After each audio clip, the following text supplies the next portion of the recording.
upon our lives. The thing that we can understand, Moriah was a very hilly, mountainous place. And if it is a very hilly, mountainous place, one of the things that Abraham could have done is like this. Hey, to a place near Moriah. Any place I choose to be in Moriah, I don't want to go all the way on top of the mountain. I don't want to do any of that stuff. I will do it right here. And you could have killed Isaac right there, or sacrificed Isaac right there. And if that ever happened, we'll have to understand one thing. If that ever happened on the mountain of Moriah at that very particular time, he would have never seen the provision of God that was waiting for him. But God tells Abraham, keep walking, keep walking, keep walking. And wherever I tell you to stop, that is where you stop. Many of us do not see the provision and the blessings of our next generation because you know what? We lost the signal with God a long time ago. And when we lose a signal with God, you got to understand, God cannot be in a position where he can talk to us for us to understand where we need to be. Hey, God, you told me to go offer the son, so I'm going to offer the son. You said Mount Moriah, I'm at Mount Moriah, and I will do it right here. That is not what God is expecting. God has a particular place and a particular position for you to be in. And if you never get in position, your children would be dead in the hands of in the hands of the altar that you have prepared. In other words, many of us have the right assignment in our hands, but we are at the wrong mountain. We don't see the provisions of God because you know what? We've got the right assignment. God said, go do this. I'm going to go do this.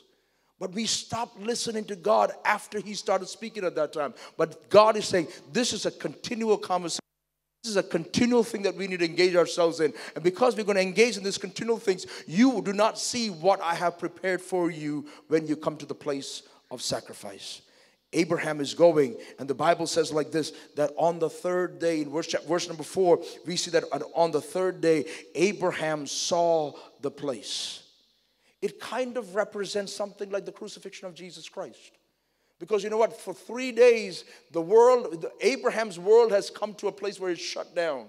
Abraham's world was wondering, it was agonizing as a father, wondering how in the world am I going to offer this son as a sacrifice. It has become so agonizing where he's wondering whatever happened to the promise of God. It's so agonizing where he's thinking, Lord, what am I going to do? But the Bible says that on the third day, Abraham saw from a distance where he had to offer up his son. And Genesis chapter 22, verse, you know this whole story, so I don't have to explain that to you. He goes up all the way up to the top.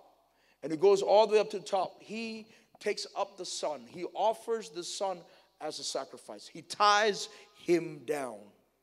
And when he ties him down, the Bible says that, you know what, in the King James Version, he says that he had put the wood up, he had tied him up, he had made the altar, and the last moment, guess what Abraham does? Abraham takes a knife out. And he said that he stretched forth his hand. He stretched forth his hand to kill his son. I'm standing there and I'm thinking for a moment how agonizing of a moment that Abraham would have been. That stretching forth of his hand where he stretched his hand. And what happens when he stretched forth his hand? You got to understand there was a shift that happened in that particular scene that you got to recognize. You got to understand that when we lift up our hands, it is an act of worship. It is an act of worship that regardless of what God has called us to, it is a time of worship. Child of God, you got to understand one thing, that if you cannot worship in the midst of your struggle, if you cannot worship God in the midst of your highest agony, understand that there is a generation that is watching you. Kids are tired of parents that stand in the pulpit, talk about holiness, but they don't get along with their own wives at their home. The thing is, you know what? We have come to a place where we are worshiping, and the worship is not about singing a song. That worship is, the Bible says in Romans chapter 12, that we offer up ourselves as living sacrifices. Worship is about a living sacrifice. That our children should see that we come to God to worship him. The worship that he had at the tent with Sarah was exactly the same worship that he offered on top of Mount Moriah. Nothing changed about Abraham. And the one that is watching him is Isaac. And he lifts up his hands in surrender. Lifting up our hands is a sign of surrender. And when he lifted up his hands, all of a sudden the voice of God comes up. And he says, Abraham, Abraham, do not lay your hands on your son.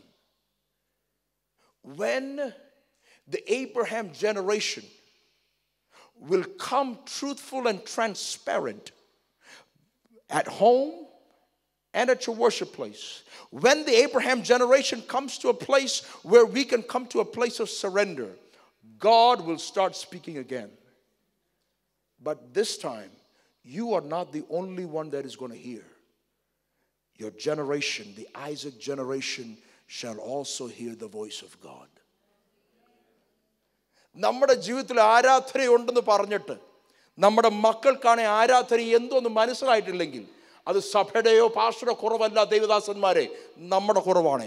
എൻ്റെ മോന് എന്നെ കാണുമ്പോൾ എൻ്റെ ഭാര്യയുമായിട്ടുള്ള ഉടക്കി കഴിഞ്ഞിട്ട് അല്ലെങ്കിൽ കുഞ്ഞുങ്ങളുമായിട്ട് ഉടക്കിയിട്ട് ആരാധന ദേവാലയത്തിൽ വന്ന് ഭയങ്കര പ്രസംഗിച്ചിട്ടുണ്ടെങ്കിൽ എൻ്റെ പ്രിയ മക്കളെ നിങ്ങൾക്ക് മറ്റുള്ളവരും വഞ്ചിക്കുമായിരിക്കും. പക്ഷെ എൻ്റെ കുഞ്ഞുങ്ങളെ എനിക്ക് വഞ്ചിക്കാൻ ഒക്കത്തില്ല. എൻ്റെ കുഞ്ഞുങ്ങൾ മനസ്സിലാക്കുന്ന ഈ ദൈവം, എൻ്റെ പിതാക്കന്മാരുടെ ദൈവം എവിടെ മനസ്സിലാക്കുന്നറിയോ? ഭവനത്തിലാണ് മനസ്സിലാക്കുന്നത്, പുൾപിറ്റിലല്ല മനസ്സിലാക്കേണ്ടത്, ഭവനത്തിലാണ് മനസ്സിലാക്കേണ്ടത്. That fact that we have to understand that when the Abraham generation is willing to lift up their hands in surrender and worship, God will speak and the next generation will hear. Until this time, guess what? God has been speaking to Abraham all this time. There is no evidence that Isaac heard the voice of God. There is no evidence to say that Isaac understood what Abraham was doing. All that you got to understand was Abraham was in direct connection with God. And Abraham recognized God recognized one thing. At this time, if I'm going to say something, not only should Abraham hear, but the next generation should also hear the voice that is coming before me. There is a shift that is happening in that point. Not only is God speaking to one generation, but God is choosing to speak to another generation. You got to understand one thing. For the Isaac generation to pick up where the Abraham generation leaves off, we need to recognize some things.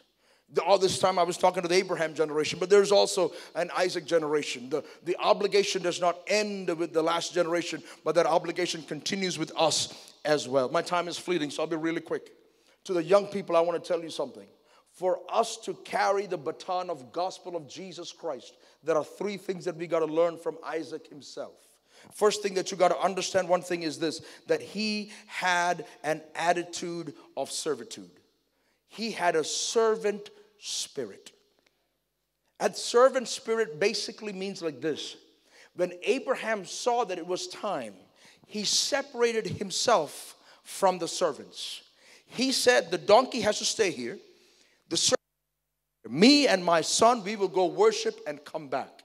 And the Bible is very specific to say like this, that he took the wood, the most heaviest thing, and he put it on the shoulder of Isaac. And Abraham carried the knife and the fire. Until this time, the wood was carried. The most heaviest thing, the burdensome things were carried by the servants.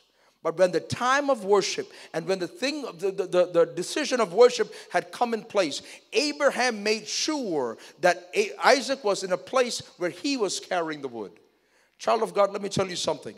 I don't care how qualified you might be, how experienced you might be. You might be coming from a great tradition and a good generation of the fact that, you know what, I'm coming from an amazing family of this. I know what ministry looks like.